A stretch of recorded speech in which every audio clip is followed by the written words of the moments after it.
Petite promenade de groupe pour les responsables de rayons de fruits et légumes d'une grande enseigne de supermarché de la région Languedoc-Roussillon.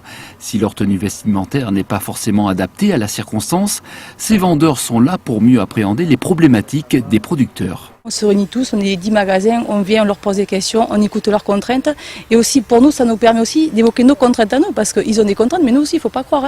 Nous, on doit satisfaire des clients, des milliers de clients tous les jours. C'est indispensable que les clients viennent chez nous pour voir comment on travaille. Et je félicite pour ce genre d'initiative. Et c'est indispensable aussi pour nous d'aller chez eux pour voir les différentes contraintes qu'ils peuvent avoir. Les pommiers sont des plantes qui ne sont pas auto-fertiles. Les problèmes liés au climat, aux maladies, le conditionnement, tous les sujets sont abordés, même les sujets les plus tabous, comme par exemple les marges entre le prix d'achat aux producteurs et le prix de revente en magasin.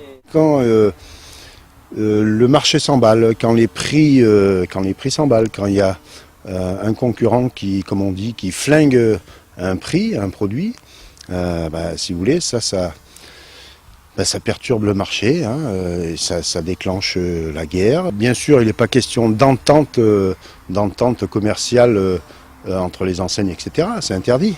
Mais je crois que c'est un code de bonne conduite qu'il doit y avoir entre les enseignes. Ce code de bonne conduite, pour moi, il s'appelle simplement le respect du travail fourni, Quoi qu'il en soit, c'est quand même le producteur qui devra la plupart du temps trouver des parades pour écouler sa production.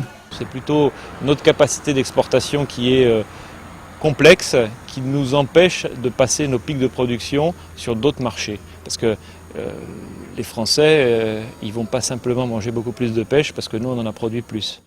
Même si les tensions existent encore entre les producteurs et les géants de la consommation, des accords de principe se mettent tout doucement en place. Certaines grandes enseignes se sont engagées à vendre seulement les produits français lorsque la récolte locale débute.